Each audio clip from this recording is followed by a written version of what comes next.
Baik, halo semua. Selamat datang di podcast kelompok satu dari PPG Calon Guru Gelombang 2 tahun 2024 Universitas Indraprasta PGRI, jurusan Pendidikan Fisika. Saya Azitami Fadli sebagai pembawa acara pertama dan bersama saya ada rekan saya. Ya, dengan saya Saida sebagai pembawa acara kedua. Kali ini kita akan membahas topik yang sangat menarik, yaitu ruang kolaborasi dalam mata kuliah perancangan dan pengembangan kurikulum. Ya, tepat sekali. Kali ini kita ada tiga narasumber yang sangat luar biasa. Yang pertama ada Bapak Derajat Agung Nugroho. Ya, selamat malam. Kemudian ada Ibu Zahra, Selamat malam semuanya. Dan yang terakhir ada Ibu Riza Artiana. Assalamualaikum, selamat malam semuanya. Waalaikumsalam. Baik, langsung saja kita masuk ke sesi pertama. Saya ingin bertanya kepada Ibu Riza Artiana. Oke, pertanyaannya, apa sih tujuan pembelajaran Anda selama ini? Baik, terima kasih Bapak Aziz. Sebelumnya suara saya apa terdengar, Pak? Terdengar, Bu. Silakan. Ya, jadi saya jawab ya, berdasarkan PPL untuk memenuhi tugas calon guru, PPG calon guru ini, untuk tujuan pembelajaran, jadi dalam perancangan, perancangan pengajaran, tujuan pembelajaran ini saya rancang berdasarkan tingkat kognitif untuk peserta didik dan kemudian saya telah mewawancarai guru pamong di sekolah PPL saya itu berdasarkan taksonomi Bloom. Nah, jadi ada tingkatan-tingkatannya, ada 6 C ya, C1, C2, C3 sampai dengan nanti C6. Nah, yang pertama itu mengingat. Nah, di sini jadi dalam menyusun tujuan pembelajaran ada yang peserta didik itu mampu mengingat. Terus ada yang mampu memahami untuk C2. Nah, untuk C3-nya itu ada yang mampu menerapkan atau applying nantinya. Kemudian menganalisis, mengevaluasi, dan menciptakan untuk di C6-nya. Jadi tujuan pembelajaran untuk peserta didik itu berdasarkan taksonomi Bloom. Di sekolah PPL yang saya uh, teliti ya, dalam penelitiannya, guru ini belum menerapkan untuk UBD. Ya, setelah kita pelajari di PPG calon guru kan ada tentang understanding by design ya. Jadi dalam perancangannya itu menggunakan uh, asesmen diagnostik untuk mengetahui nantinya peserta didik ini nih cocok untuk apa dalam kegiatan pembelajarannya.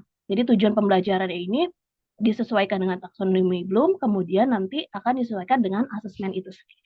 Seperti itu, Bapak Aziz. Baik, tadi dari penjelasan dari Ibu Riza sudah sangat lengkap mungkin ya. Ada taksonomi Bloom, juga ada bagaimana cara merancang atau langkah-langkah lah untuk menyusun tujuan pembelajaran. Nah, pertanyaan selanjutnya, bagaimana sih posisi kemampuan peserta didik dilihat dari tujuan pembelajaran? Nah, silakan Ibu Risa, Anda bisa menjelaskan kembali. Nah, untuk posisi dari peserta didik itu sendiri, kita ketahui ini dari mana?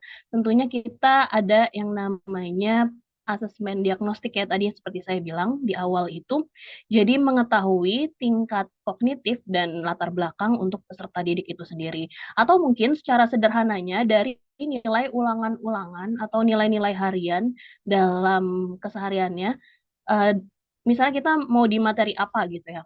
Nah, sebelumnya ini kita sudah meneliti dulu, melihat dulu bagaimana tingkat kognitif dari peserta didik itu sendiri, ataupun latar belakangnya ya, yang non-kognitif juga bisa kita lihat dari nilai keterampilan, sikap, maupun nilai pengetahuan itu sendiri. Jadi bisa dilihat dari hal tersebut, kemudian nantinya kita akan kaitkan sejauh mana peserta didik kira-kira dapat mencapai dari C1 sampai C6 tadi. Seperti itu, Bapak Aziz. Baik, tadi berarti pentingnya asesmen diagnostik ya, perlu dilakukan untuk mengetahui karakteristik peserta didik. Baik, baik.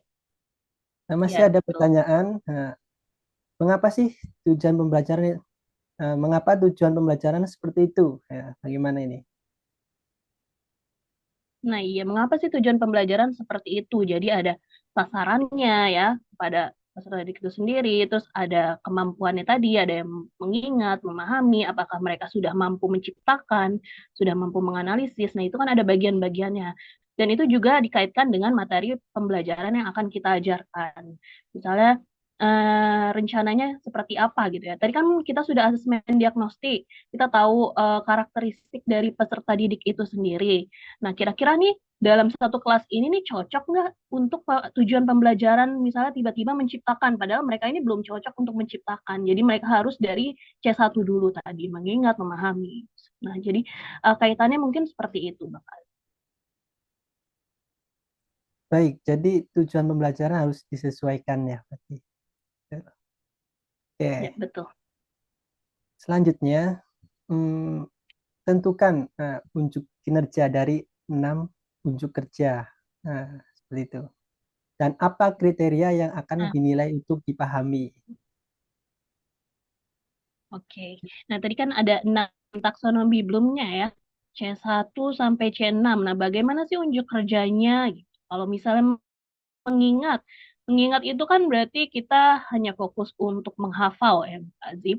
Nah, jadi unjuk kerjanya mungkin bisa di pertanyaan pemantik, nanti tanya jawab, atau misalnya diskusi. Untuk memahami pun juga seperti itu. Kita bisa memakai sintaks PBL, Problem Based Learning, nantinya agar peserta didik yang ini nih udah sejauh mana mereka pemahamannya ya itu. Terus untuk C3-nya, applying atau menerapkan. Nah, di sini bisa dengan eksperimen ya, bisa dengan metode inquiry nanti. Terus ada menganalisis ya. Menganalisis di sini tentunya dalam fisika itu sendiri, nanti ada dalam eksperimen itu pasti adanya perhitungan ya, jadi menganalisis.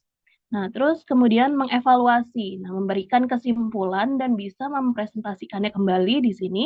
Kemudian ada menciptakan, khusus menciptakan atau menghasilkan sebuah karya, pastinya itu nanti berkaitan dengan sintaks PJBL, project.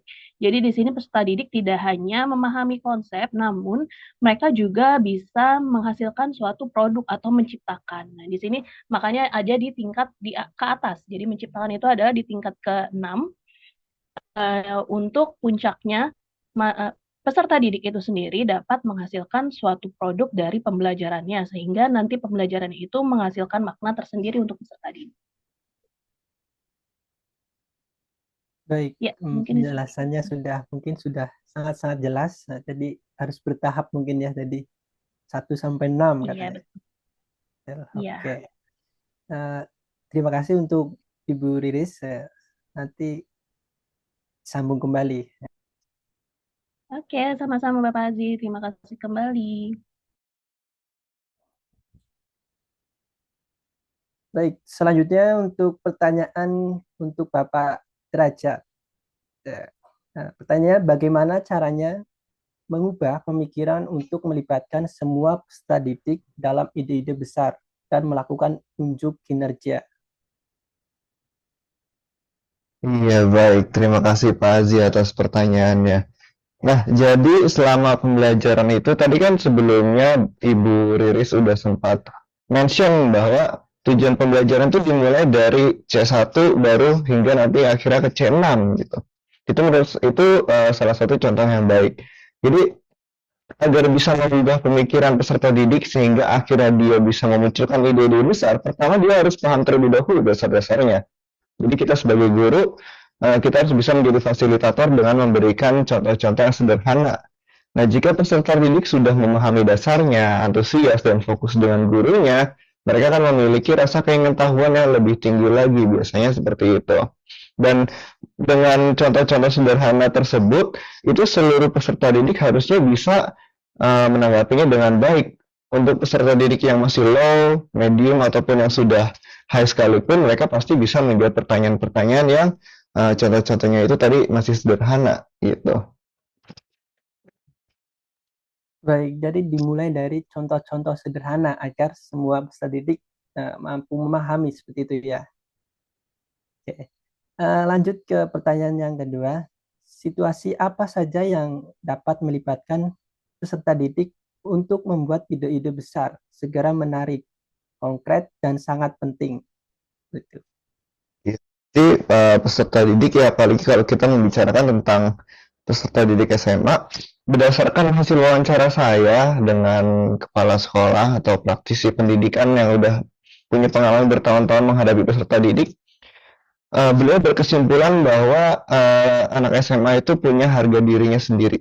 Mereka punya harga diri, sehingga kita harus bisa menjaga harga diri mereka. Maksudnya gimana? Maksudnya ketika mereka menyampaikan pendapat ataupun bertanya, jangan sekali-kali kita tidak jangan sekali-sekali kita mengabaikan mereka. Kita harus tetap menghargai pendapat dan pertanyaan mereka. Jadi sehingga nanti akhirnya mereka tidak akan malu untuk menjawab, tidak akan malu untuk bertanya. Nah, mereka biasanya malu menjawab atau bertanya itu karena mereka takut.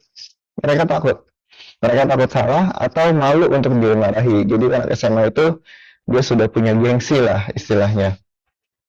Nah, jadi selama kita bisa menciptakan suasana yang dekat, terus bisa mereka merasa aman untuk berpendapat dan juga merasa dihargai, mereka ke depannya juga tidak akan ragu lagi untuk mengikuti diskusi, bahkan bisa muncul ide-ide besar tadi gitu. Baik, berarti kuncinya menciptakan suasana yang nyaman gitu ya, yang akrab mungkin. Oke. Tanya selanjutnya, bagaimana sih pendekatan penyampaian materi sehingga menghasilkan minat dan keingintahuan terhadap materi? Nah, itu kurang lebih mirip sama tadi tuh, kita harus buat anak-anak itu senang. Kita buat anak-anak itu senang, tidak merasa tertekan dalam belajar. Bahkan kalau bisa kita buat anak-anak itu menyadari bahwa, oh, sepertinya saya memang membutuhkan ini nih untuk kehidupan saya nanti. Ya, jadi di situ awalnya senang, terus mereka bisa dapat insight dari materi yang kita pelajari, berkaitan juga dengan kehidupan dia, jadi masih relate sama kehidupan mereka. Itu nantinya mereka akan timbul sendiri minat dan keingintahuannya terhadap materi yang lebih lanjut. Nah, itu tadi dari contoh-contoh sederhana, biasanya mereka bisa lebih engage, mereka bisa memperhatikan. Kalau mereka udah memperhatikan, terus kita menjelaskan lagi, nanti biasanya akan timbul terlatih juga pemikiran-pemikiran kritis di otak mereka gitu. Nanti barulah mereka bertanya. Ketika mereka bertanya, ya seperti yang tadi saya katakan, kita harus menjaga kepercayaan dirinya gitu. Nah, biasanya kita bisa membuat mereka bergembira terlebih dahulu, dan biasanya saya narasumber saya, beliau sering berkeliling dan juga mengobrol dengan anak-anak, membimbing mereka sehingga mereka merasa dekat, merasa dihargai, dan tidak malu lagi untuk menyampaikan gagasan-gagasannya gitu. Baik, berarti yang pertama ya buat anak atau peserta didik senang dulu, nah, maka akan menarik atau minat dan keingintahuannya seperti itu. Pertanyaan selanjutnya, peluang macam apa yang bisa menopang minat pelajar, terutama ketika keadaan pembelajaran terasa sulit? Iya, jadi sebetulnya mungkin materi atau pembelajaran itu ada yang levelnya lebih tinggi, ada yang lebih rendah ya. Tapi sebetulnya selama motivasi peserta didik itu terjaga, harusnya mereka tetap akan memiliki minat belajar yang tinggi gitu. Biasanya ini berkaitan juga dengan motivasi ya. Saya mendapat masukan atau inspirasi dari narasumber saya. Beliau mengatakan kita bisa ajak anak-anak itu untuk berimajinasi. Kita ajak mereka berimajinasi menggunakan analogi. Contohnya, kita ajak anak-anak untuk membayangkan mereka pergi ke bioskop. Ayo anak-anak, kita semua pergi ke bioskop, ceritanya gitu. Terus, ayo kalian silakan beli tiket. Ayo, tiketnya harga tiket di bioskop biasanya berapa? Oh, macam-macam. Ada yang harga 30.000, 50.000 dan lain sebagainya. Misalnya gitu. Terus nanti ada yang beli popcorn, ada yang beli minuman, makanan ringan dan lain sebagainya gitu. Nah, lalu kita semua masuk, anak-anak anak-anak kita masuk ke ruang studio, kita duduk lalu kita menonton film bersama gitu. Nah, nanti anak-anak bakal terbayang tuh, oh mereka nonton gitu. Lalu kita sampaikan, dari kalian semua misalnya, ada salah satu teman kita bisa sebutkan namanya, yang dia itu selama filmnya dimulai, dia malah tertidur gitu. Nah, tertidur. Yang lainnya masih menonton filmnya. Nanti ketika filmnya selesai, kira kita semua bakal keluar bersama-sama, tapi pasti ada perbedaan antara yang menonton, menyimak dengan yang tertidur gitu. Orang-orang yang nonton atau ikutan menyimak pasti mereka ada sesuatu yang bisa mereka ceritakan. Tapi bagaimana dengan yang tertidur tadi? Mereka akan lebih sulit untuk menceritakannya karena mereka tidak menyimak gitu. Padahal baik yang tertidur ataupun yang tidak, kita sama-sama bayar dengan harga yang sama, betul? Iya, bayar dengan harga yang sama. Tapi apakah yang didapatkan itu sama? Tidak. Yang tertidur tentu tidak mendapat apa-apa, berbeda dengan yang menyimak gitu. Nah, sama seperti di pembelajaran. Nah, jadi anak-anak bisa kita bawa untuk berimajinasi seperti itu, sehingga mereka dalam pikirannya bisa timbul motivasi belajar yang lebih tinggi gitu. Mereka akhirnya sadar bahwa belajar ini memang butuh tenaga. Mereka udah usaha datang ke sekolah, udah berusaha untuk datang ke sekolah, duduk, memperhatikan. Ada yang malah ada yang tidak memperhatikan gitu. Yang tidak memperhatikan pasti dapat materinya lebih sedikit daripada yang memperhatikan gitu. Jadi motivasinya dijaga gitu. Oke, motivasi sepertinya yang perlu dipelajari bagi guru seperti itu ya. Pertanyaan terakhir, apa saja sih hambatan yang menimbulkan kecilnya pengambilan resiko, rendahnya imajinasi, dan kurangnya berani untuk mempertanyakan, dan ketidakmampuan untuk memutuskan seperti itu. Nah, kalau hal tersebut terjadi berdasarkan hasil wawancara saya, itu mungkin sebenarnya peserta didik itu memiliki masalah pribadi mereka. Mereka bisa jadi sebenarnya sudah lelah dengan banyak problema hidupnya, misalnya ada masalah di keluarga, dia pulang, terus orang tuanya ribut, atau dan lain sebagainya, ada masalah di dalam kehidupan dia, sehingga anak itu udah lelah duluan, udah mumet, dan juga nggak bisa konsentrasi selama di sekolah.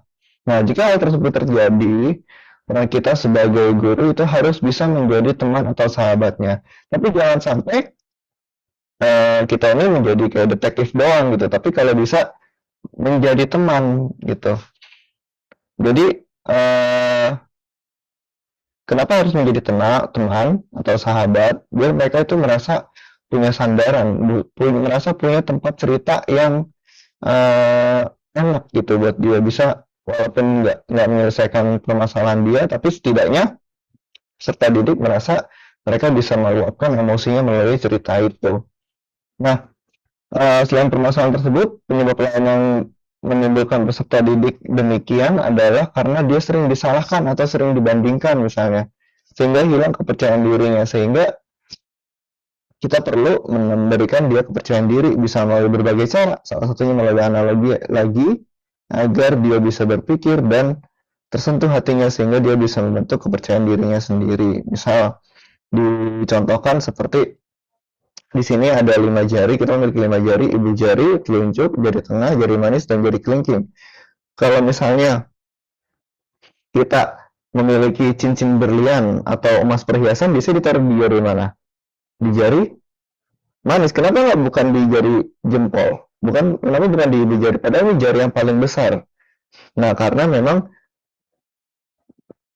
cincin itu memiliki posisinya masing-masing, sama seperti kita punya perannya masing-masing. Sebagai pelajar perannya belajar, sebagai orang tua perannya ya menyekolahi anaknya dan lain sebagainya. Jadi biarkan mereka berpikir bahwa sebetulnya jika mereka memiliki permasalahan seperti itu, kita bisa memberikan pemahaman bahwa setiap orang punya perannya masing-masing, kurang lebih seperti itu. Jadi ketika mereka sudah masalah mereka sudah lebih terasa lebih ringan, maka ketika di kelas pun mereka akan lebih tinggi motivasi untuk belajar dan juga kepercayaan dirinya tinggi, sehingga imajinasi mereka bisa berjalan, konsentrasinya tinggi, sehingga berani untuk bertanya dan juga memutuskan. Kurang lebih seperti itu. Baik, terima kasih Pak Derajat. Tadi sudah menjawab dengan jelas dan sangat-sangat lengkap mungkin ya. Seperti itu. Terima kasih. Oke, berikutnya saya izin untuk melanjutkan pertanyaan kepada Bu Riza. Saya izin bertanya mengenai bagaimana caranya peserta didik akan terlibat dalam mengeksplorasi ide-ide besar dan pertanyaan penting dalam kelas. Terima kasih dengan Bu Asa. Baik, jadi tadi bagaimana cara peserta didik akan terlibat dalam mengeksplorasi ide-ide besar dan pertanyaan penting. Bagaimana caranya ya? Jadi kan sebagai guru di era kurikulum merdeka ini kita itu hanya memfasilitasi ya. Tapi bukan berarti kita membebaskan peserta didik begitu saja. Jadi emang student center.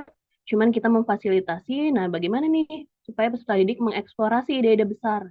Contoh tadi kan sintaks PBL ya, problem based learning. Jadi kita menyajikan sebuah masalah yang kiranya itu bisa memantik dalam mereka berpikir ya untuk menyelesaikan masalah tersebut. Di sini mereka juga turut berpengalaman langsung dalam kegiatan pembelajaran. Jadi kita serahkan asesmen yang kita buat, asesmen formatif ya pada saat pembelajaran, dan mereka itu mengeksplor sendiri dari asesmen tersebut. Di dalam asesmen tersebut ada tujuan pembelajarannya, ada langkah-langkahnya apa yang harus mereka lakukan. Kemudian mereka bereksperimen dari asesmen tersebut. Contohnya kalau dalam fisika ya, seperti misalnya eksperimen yang ada di dalam LKPD itu ya yang kita serahkan. Contoh kemarin itu saya buat tentang energi. Jadi ada energi kinetik, energi potensial. Nah itu mereka naik turun tangga aja. Jadi yang sederhana saja di sekeliling sekolah. Jadi mereka menghitung langkah kaki mereka menaik turun tangga, kemudian menghitung energi mereka sendiri yang mereka keluarkan. Nah, jadi dari situ mereka dapat mengeksplorasi, kemudian mengembangkan ide-ide dalam poin-poin energi seperti itu. Oke, kalau begitu saya izin bertanya ke pertanyaan berikutnya. Kegiatan belajar apa kira-kira untuk penampilan kemampuan puncak siswa? Pekerjaan rumah dan pengalaman di luar kelas apa yang kira-kira diperlukan untuk memungkinkan peserta didik mengembangkan dan memperdalam pemahaman mereka tentang ide-ide penting? Nah, untuk ini ya, puncaknya ya. Jadi puncaknya itu pastinya mereka dapat mengkomunikasikan kembali atau mempresentasikan kembali apa yang telah mereka kerjakan atau mereka pelajari.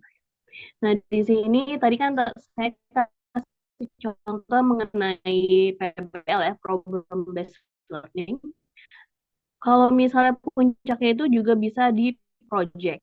Jadi kegiatan di luar sekolah seperti khususnya fisika. Fisika ini kan banyak sekali ya. Mereka bisa dengan project bisa menciptakan dari suatu tadi energi, berarti teknologinya gitu kan. Misalnya dari teknologi energi terbarukan. Nah, dari situ adalah puncak dari eksplorasi siswa itu sendiri untuk ide-idenya mereka. Seperti itu mungkin dari saya. Baik, terima kasih banyak kepada Bu Riza atas jawabannya.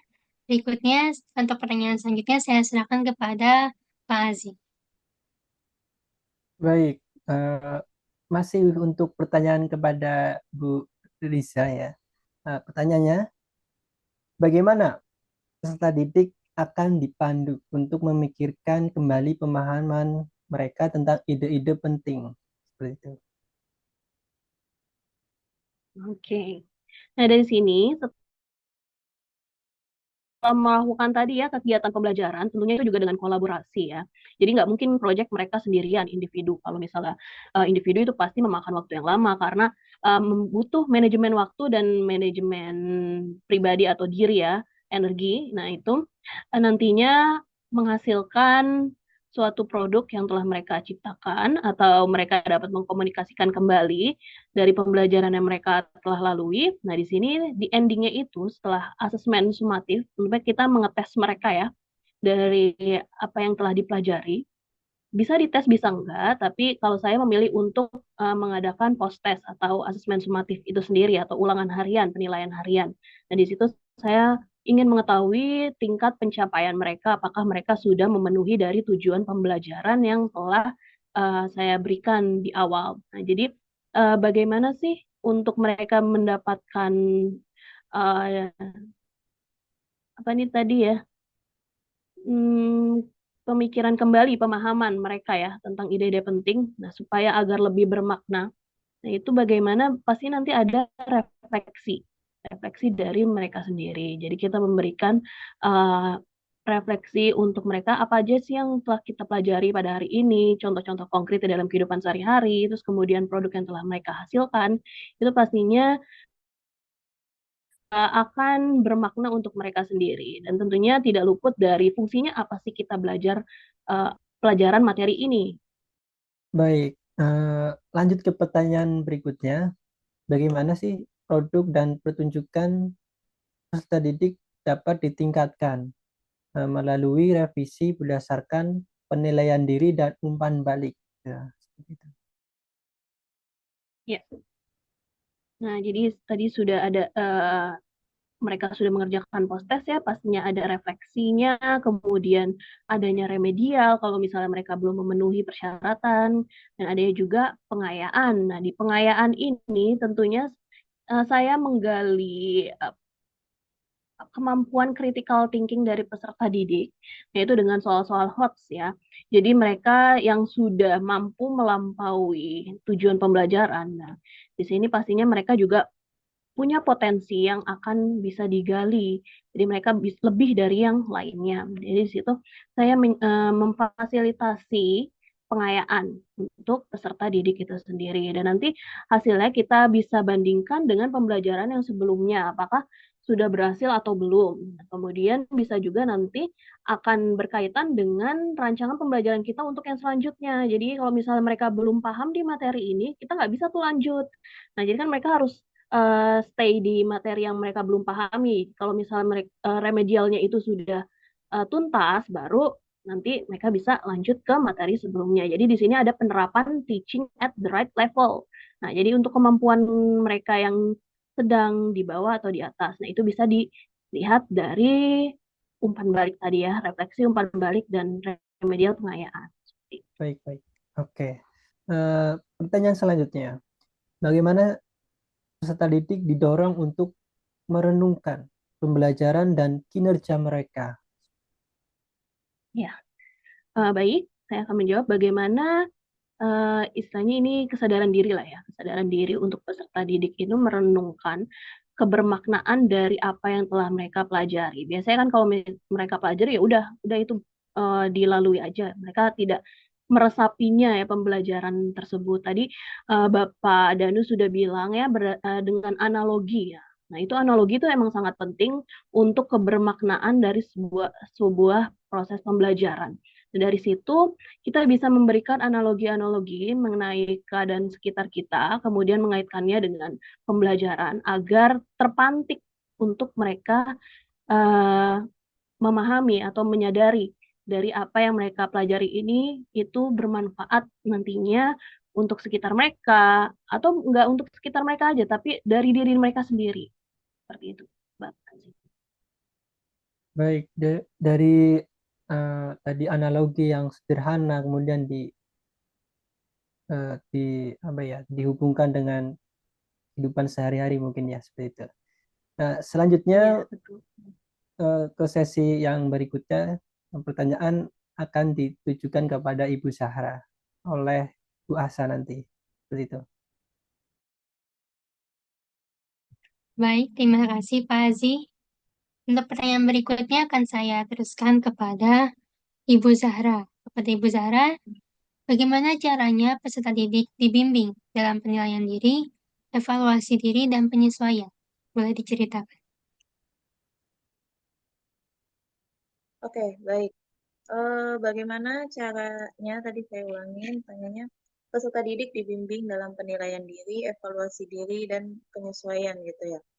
Jadi kebetulan saya telah mewawancarai wakil kepala sekolah bidang kurikulum di SMA 55, dan di sini kebetulan guru juga mendapatkan di mata pelajaran sosiologi. Nah, dalam pendekatan kita gunakan pendekatan UBD, jadi bagaimana peserta didik dibimbing dalam penilaian diri, evaluasi dan penyesuaian itu dilakukannya melalui refleksi mendalam terhadap kegiatan pembelajarannya. Nah, di sini biasanya digunakan karena pada mata pelajaran sosiologi itu digunakan metode diskusi evaluasi gitu.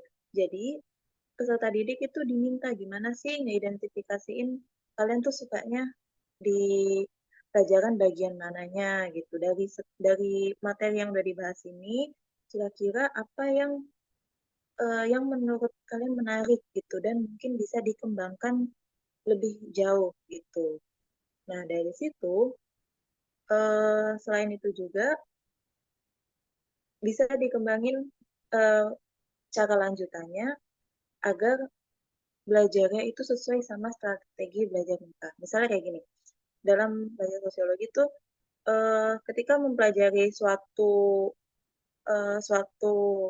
kasus mengenai fenomena sosial ya, fenomena antar antar keluarga atau antar lingkungan, dari situ kita didik biasanya saya minta mana bagian yang kira-kira kalian suka dan kalian relate gitu. Nah, begitu mengetahui bagian yang disukai atau yang terasa relate, di situ akan diminta coba dikulik lebih jauh gitu. Kira-kira eh, bagian mana, kira-kira materi ini itu bisa dikembangin sejauh mana. Kayak gitu. Kalian ingin belajar materi ini tuh dengan modelnya kayak gimana? Ataukah secara diskusi, tatap muka, atau kalian mempresentasikan apa yang kalian dapat. Mungkin kurang lebih seperti itu.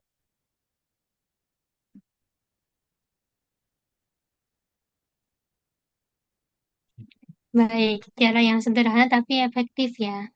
Kalau begitu, untuk pertanyaan selanjutnya, bagaimana peserta didik akan terlibat dalam evaluasi diri akhir untuk mengidentifikasi diri, menetapkan tujuan masa depan, serta memiliki semangat belajar? Oke, jadi untuk mastiin agar peserta didik itu terlibat dalam evaluasi di akhir, itu biasanya saya menganalisis perkembangan pemahaman belajarnya. Jadi awal tadi kan sebelumnya kita udah ngelakuin asesmen diagnostik, terus kita ngelakuin asesmen formatif dengan ujian tertulis dan juga refleksi diri di akhir itu. Nah, jadi dari situ terutama di bagian asesmennya, saya biasanya nganalisis, oh yang sebelumnya udah paham di bagian sini, setelah belajar dia lebih paham juga di bagian sini gitu. Berarti itu artinya kan ada perkembangan itu. Nah, terus juga saat refleksi juga biasanya saya minta ke peserta didik buat netapin tujuan belajar secara pribadi gitu. Jadi eh, seperti yang udah dibilang sebelumnya, menetapkan tujuan pembelajaran secara pribadi itu ingin sejauh mana sih lebih pahamnya gitu. Bahkan di beberapa kesempatan dari gue yang udah diwawancara itu, salah satu peserta didik itu diminta mungkin agar eh, bisa bisa menjelaskan fenomena yang di luar dari keseharian dia gitu. Bukan cuma di keseharian dia, tapi yang dia amati dari perspektif luar gitu. Jadi dia bisa nentuin, oh kalau dari sini saya bisa belajar ke sini. Mungkin seperti itu.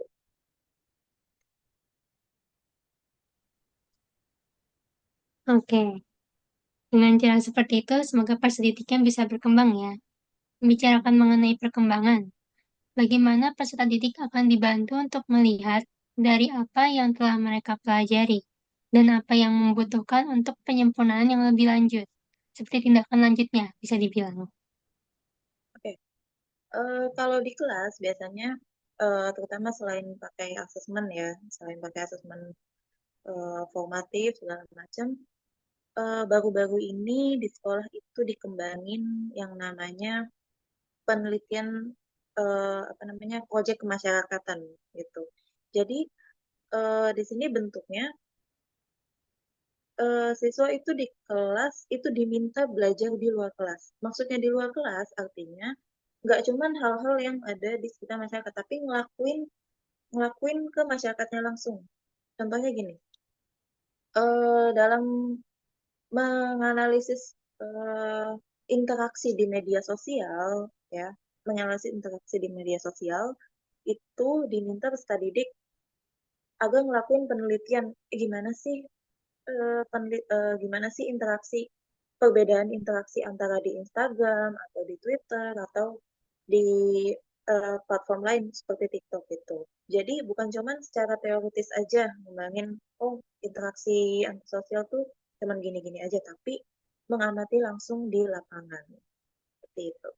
Jadi ini juga keterkaitannya sama sama UBD yang sebelumnya udah disinggung ya. Jadi fokusnya tuh pemahaman mendalam dan transfer ilmunya gitu. Jadi nggak cuman menghafal secara teoritisnya, tapi paham betul sebagai hasil melihat di masyarakat tuh kayak gitu.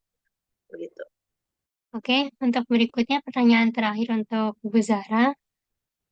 Bagaimana kurikulum sosiologi disesuaikan dengan kebutuhan dan minat beragam siswa?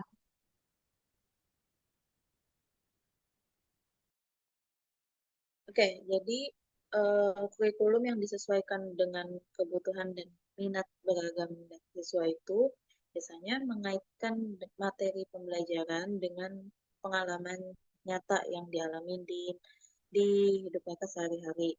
Nah, di sini biasanya pendekatan yang kita pakai tuh lebih fleksibel aja tuh. Jadi seperti diskusi banyak banyak diskusi interaktif, terus analisis media sosial atau berita-berita, simulasi sama banyakin proyek-proyek eh, proyek-proyek penelitian di masyarakat gitu yang kenapa dipilih seperti ini itu untuk memungkinkan agar peserta didik itu bisa mengeksplor isu-isu sosial sesuai sama minat sama bakat mereka gitu.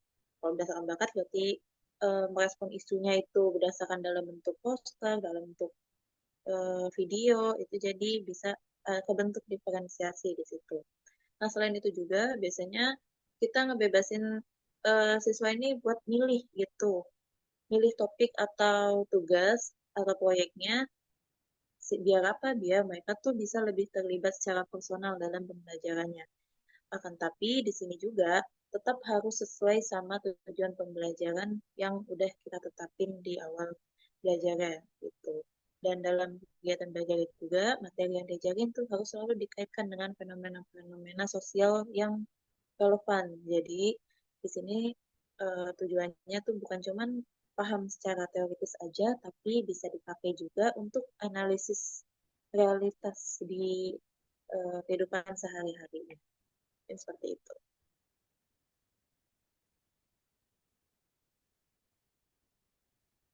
Baik, terima kasih Bu Zahra. Untuk sesi berikutnya, saya kembalikan kepada Pak Azi. Oke, terima kasih juga. Baik, pertanyaan selanjutnya untuk Pak Derajat ya. Pengalaman belajar apa yang paling baik sehingga dapat mengembangkan dan memperdalam pemahaman peserta didik? Ya, terima kasih Pak Azi atas pertanyaannya. Jadi berdasarkan hasil wawancara saya, pengalaman belajar apa yang paling baik sehingga dapat memperdalam pemahaman peserta didik. Jadi menurut narasumber saya, itu adalah pengalaman belajar yang relate atau yang dekat dengan lingkungan anak-anak gitu. Jadi semua yang ada di dunia ini adalah pembelajaran. Kita selalu bisa mengambil pembelajaran dari seluruh fenomena yang ada di dunia. Nah, jadi kita sebagai guru pun harus bisa menanamkan ke anak-anak kita bahwa kita bisa mengambil pelajaran dari fenomena-fenomena tersebut dimanapun kita berada. Sehingga dengan demikian, anak akan selalu memikirkan atau mengaitkan pengalaman sehari-hari mereka dengan materi-materi yang pernah mereka pelajari. Nah, itu bisa mendorong mereka untuk mempelajari materi yang lebih banyak lagi berdasarkan pengalaman sehari-hari di sekitar mereka itu. Baik, pertanyaan selanjutnya, bagaimana meminimalkan kemungkinan kesalahpahaman itu? Iya, jadi karena pembelajarannya memang ceritanya ini kontekstual ya, kontekstual sangat dekat sekali dengan kehidupan, sehingga kadang pembahasannya bisa kemana-mana, bisa luas banget pembahasannya. Nah, makanya itulah fungsinya tujuan pembelajaran di awal gitu. Ketika terjadi hal yang seperti itu, pembahasannya meluas kemana-mana, atau bahkan bisa menimbulkan kesalahpahaman, ketika hal tersebut terjadi, kita sebagai guru itu harus bisa mengarahkan kembali mereka ke pembahasan awal, ke tujuan pembelajaran awal. Namun, tetap kita usahakan peralihan topik tersebut jangan sampai merendahkan harga diri peserta didik. Jadi tetap kita jaga harga diri anak-anak, jangan sampai mereka merasa disalahkan. Karena kalau misalnya udah merasa disalahin, malu, nanti selanjutnya mereka nggak bisa perform dengan sebaik sebelumnya mungkin. Jadi kita tetap bertugas untuk mengingatkan, memandu, tapi jangan sampai menyalahkan. Baik, intinya Kesannya jangan fokus sampai ya, menyalahkan gitu. itu. Intinya fokus kembali ke tujuan pembelajaran dan ya sebagai guru harus membimbing lah peserta didik seperti itu. Pertanyaan terakhir, bagaimana mengatur dan mengurutkan pengajaran dan pembelajaran untuk memaksimalkan keterlibatan dan efektivitas? Iya, jadi sebaiknya memang itu tadi di awal kita sudah memiliki tujuan pembelajaran jelas sebelum memulai pembelajaran gitu. Karena sebetulnya pembelajaran itu akan terasa lebih ringan dan menyenangkan jika kita awalnya mengajak peserta didik atau anak-anak untuk berdiskusi hal-hal ringan. Melalui hal-hal ringan tersebut, mereka akan tertarik. Seluruh peserta didik yang cerdas maupun yang low juga mereka tetap bisa mengikuti dengan baik. Setidaknya mereka senang, mereka akan memperhatikan. Ketika mereka memperhatikan dan terlibat, mereka akan ikut bernalar. Nah, biasanya untuk urutannya itu kita mengikuti alur dari diskusi yang yang berjalan di kelas pada saat itu. Jadi di awal memang sudah ditentukan tujuan pembelajarannya, tapi kembali lagi kita lihat kondisi anak-anak, apakah mereka sudah sampai pada capaian pembelajaran yang kita tentukan atau belum gitu. Atau misalnya pembahasannya bisa loncat ke tujuan pembelajaran berikutnya. Nah, itu boleh juga untuk digabungkan atau diloncati yang sebelumnya. Selama levelnya itu masih dalam level yang sama, sehingga konstruksi pemikiran peserta didik itu bisa lebih mendalam. Jadi mereka bahkan bisa mengkaitkan beberapa fenomena-fenomena atau teori-teori yang pada hari itu dipelajari. Nah, untuk bisa mendapat atau agar guru itu bisa membuat situasi yang seperti itu, tentu saja guru memerlukan bekal yang cukup.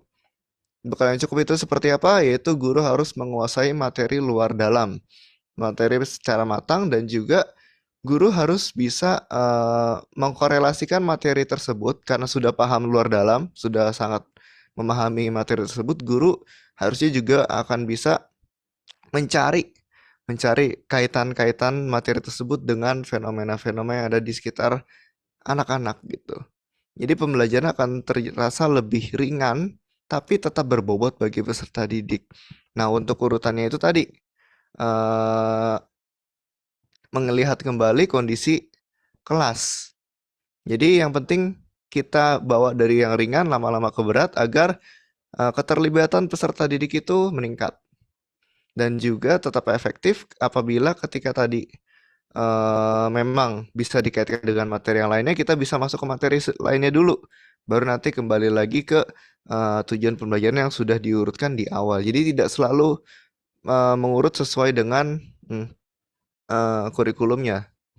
Jadi tujuan pembelajaran sudah dibuat, walaupun awalnya urut, kadang bisa loncat-loncat itu tidak masalah. Tapi yang penting levelnya masih sama dan juga seluruh tujuan pembelajaran sudah didesain untuk hari atau untuk pertemuan tersebut itu bisa tercapai semuanya. Kurang lebih seperti itu. Baik, terima kasih Bapak Derajat. Sangat menarik ya. Sayangnya kita udah berada di penghujung acara.